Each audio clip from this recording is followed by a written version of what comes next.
Redline logbook here for Wistoria chapter 13. And we start off actually in a flashback where Will is being taught by Professor Walken what is the best magic to have in the dungeon. Is it attack magic, defense magic? No, it's none of those things. The best magic to have, and the most important magic to have, is search. It's a very simple spell, but it allows you to know where your enemy is and where they're coming from. And Will finally understands what they mean by this because this is the first time he's fighting with an actual group of mages and not just on his own. And anytime they get swarmed by a bunch of monsters, Will just is a step behind everyone else and he can't actually get any kills in. This is perfect for Julius because he can finally start insulting Will again by claiming he's just in the way at this point.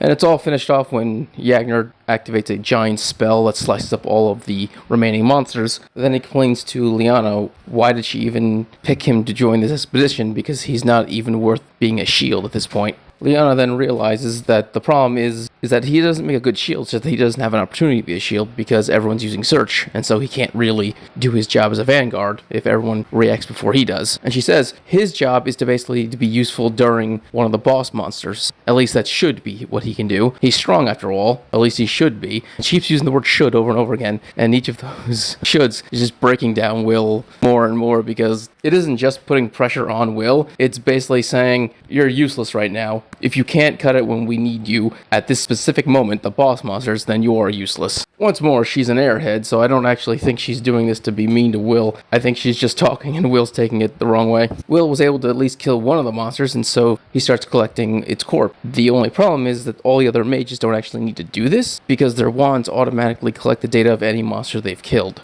And by examining the wand, that is how the mages get their points for their grade. But because Will can't do that, he has to collect the monster parts. He's basically slowing down the party, and this of course irritates everyone. Everyone except for Clonette, who is obviously sympathetic to Will. Thawne then tells Will not to be an embarrassment now that he's part of the party. Once again, we know how Thawne feels, so this is more of a backhanded form of encouragement than actual insult. Still, could have said it better. As the day continues, everyone continues to kill monsters and Will continues to rack up 0 points because he's not killing anything. While on the 8th floor, Liana is actually keeping track of the time and it's actually already been an entire day. So one day of their week is already over and she decides that it's time to take a rest because they have just been beelining it this entire time. They didn't even take a stop at the rest zones that the teacher set up. For their safety, Yagner sets up a wall of flames all around them. It's an illusion, but the monsters away because it's a wall of flames. Will starts handing out the rations to everyone except for Yagner, who tells him just to put it on the ground. And we get another custom of the elves, which is they will only allow someone they recognize to touch them. This is actually less strict than the Dalmachi universe where elves don't let you touch them unless you're a fellow elf. But still, he refuses to let Will touch him, even by accident. And it's not just Will, he straight up says that he doesn't recognize any of them except for Liana. Liana is his only equal in his eyes.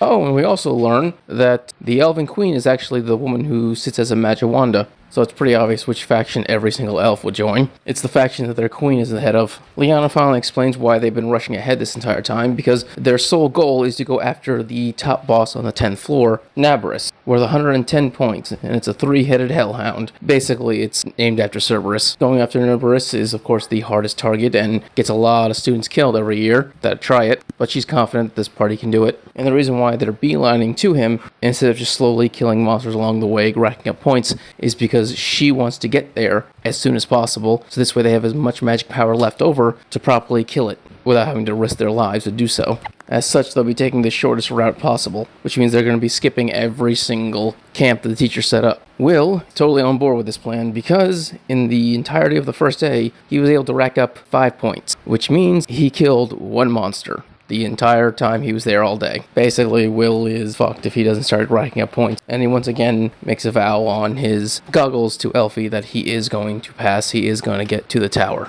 We return to those guys who are clearly evil mages, and the guy with knives is basically talking to the guy without a head, whose name is Headless, not a surprise, and he was actually telling him, have you taken care of those brats upstairs? Basically saying that, have you killed the students yet? And the way Headless communicates is by writing out letters with magic in the air, and his response is, it was too tedious, so he didn't want to do it, he didn't care to do it. Instead, he decided to give them hell. This causes the guy with the knives to start laughing maniacally. That's when we go back to Will's group, who are finally on the 10th floor, and they are surrounded by nothing but dead monster after dead monster. The first and obvious thought is someone ahead of us? Did someone kill these monsters? But that doesn't make sense since they took the shortest route. Plus, the monsters still have their essence to them, so if a student killed these things, their wands would have absorbed the data, and that just didn't happen. Then Will examines one of the corpses and he finds out that magic didn't do this. It was just brute force. It was literally just ripping monsters apart with his bare hands, whatever killed them. They're about to enter Nerberus's lair when they discover its corpse. Yeah, the three-headed dog is dead.